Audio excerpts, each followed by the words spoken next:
नमस्कार दोस्तों।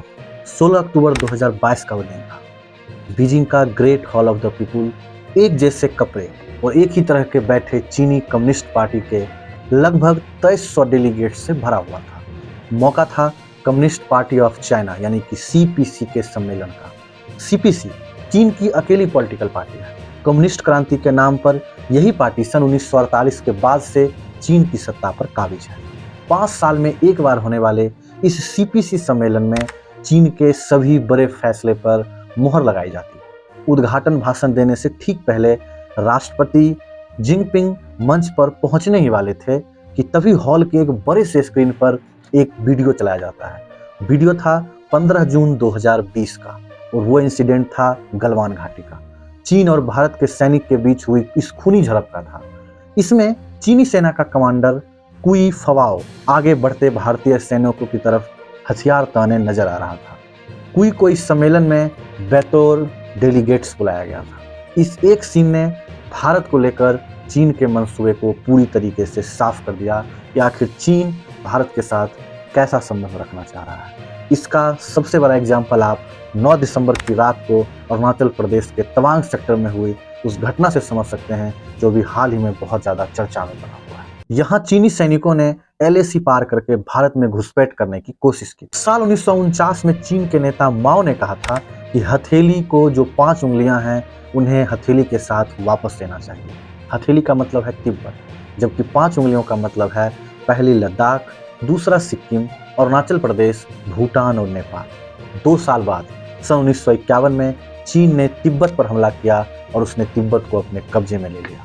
1962 की जंग से पहले भी सन 1959 में चीन ने भारत के साथ ऐसी छोटी छोटी कई सारी छोटी मोटी लड़ाइयां लड़ी हैं। इसके बाद 1962 में भारत और चीन का युद्ध आप अच्छे तरीके से जानते हैं। 1961 की गर्मियों में चीनी सेना ने मैकमोहन लाइन पर गश्त लगाना शुरू कर दिया। इस दौरान कई जगह पर भारत के इलाके में वो घुसने की तैयारी कर रहे थे। हालांकि चीन कह रहा था कि उनकी सेना अपने ही इलाके में है। जवाब में भारत ने चीनी सैनिकों से आगे आकर चौकियां बनाने की नीति अपनाई ताकि उनकी सप्लाई लाइन को रोका जा सके और फिर वो वापस लौट पाए। इसे फॉरवर्ड पॉलिसी कहा जाता है। 10 जून 1962 को लगभग 350 चीनी की सैनिकों ने चुशुल में एक भारतीय चौकी को घेर लिया था और लाउड स्पीकर पर दोनों ओर से हुई बहस में वो एक दूसरे से बहस कर रहे थे। तो उसके बाद वो चीनी सैनिक पीछे चले जाते हैं। 3 महीनों के बाद एक ऐसी ही घटना होती है। 20 अक्टूबर को चीनी सैनिक ने पूरी सरहद इलाके में भारी हमले शुरू कर दिए और यहीं से भारत चीन युद्ध की शुरुआत हुई।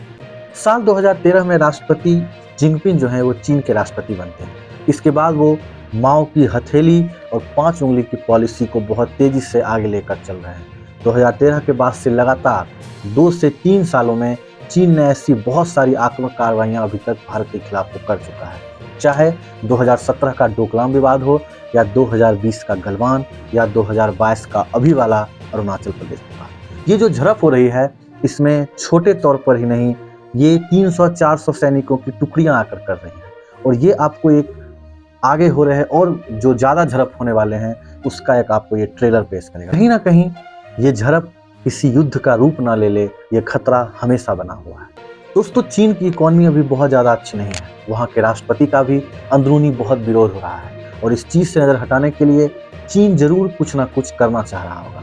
और इस वक्त फिलहाल ताइवान से ज़्यादा सॉफ्ट टारगेट चीन के लिए भारत ही है। इसकी कुछ वजहें भी। मोटे तौर पर चीन को 3 मोर्चे पर मिलिट्री एक्शन का सामना करना पड़ सकता है। पहला ताइवान, दूसरा दक्षिण चीन सागर और तीसरा एलएसी जहाँ पे भारत है। इससे पहले दोनों मोर्चे पर चीन ने किसी भी एक्शन पर उसे सीधा अमेरिका, जापान, ऑस्ट्रेलिया की साझा ताकत से युद्ध करना पड़ेगा।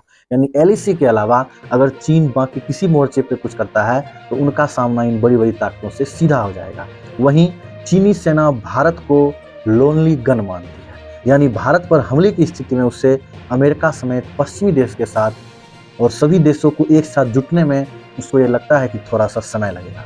ऐसे में अगर चीन को अपनी सेना की ताकत दिखानी है पूरी दुनिया को या किसी देश को वो धमकाना चाहेगा तो भारत उसके लिए सबसे सॉफ्ट टारगेट है। तो अमेरिकी राष्ट्रपति के पद पर जो बाइडेन का होना जिनपिंग के लिए सबसे अच्छी खबर है, क्योंकि जिनपिंग का मानना है कि बाइडेन भारत के साथ युद्ध की स्थिति में फौरन कोई फैसला नहीं लेंगे। दूसरी बात यह है कि रूस यूक्रेन युद्ध के दौरान मोदी सरकार ने सीधे सीधे अमेरिका और यूरोपीय देशों पर भरोसा करने के बजाय बीच का रास्ता अपनाया।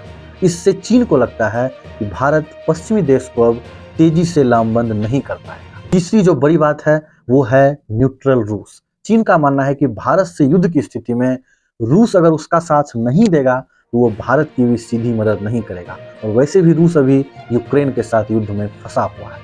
और उसके बाद उसका जो दोस्त पाकिस्तान है वो तो आपको पता ही है कि हमेशा ही चीन का साथ देगा। तो चीन अभी भले ही युद्ध ना करे, क्योंकि युद्ध करने की स्थिति में वो अभी है भी नहीं, उसका इकोनॉमी उतना अच्छा है भी नहीं, लेकिन वो अपनी ताकत दिखाने के लिए और अपने अंदरूनी मुद्दे से अपने जनता के ध्यान को हटाने के लिए उसका सॉफ्ट टारगेट अभी भारत ही होगा। और इस तरीके की घटनाएं अभी आपको बहुत सारे देखने को मिलेगी। पर हाँ, जो वीडियो अभी हाल ही में वायरल हो रहा है कि कैसे हमारे भारतीय सेना ने चीनी सैनिकों को वहां से खदेड़ा था, कैसे गलवान और डोकलाम इंसिडेंट्स में भी हमने चीन को अच्छे से उसकी औकात दिखाई थी, तो हमें बस यही उम्मीद है कि भले ही चीन भारत को अपना सॉफ्ट टारगेट मान रहा है, तो भारतीय सेना चीन को जवाब देने के लिए बहुत ही ज़्यादा तत्पर है और वो पर्याप्त भी है।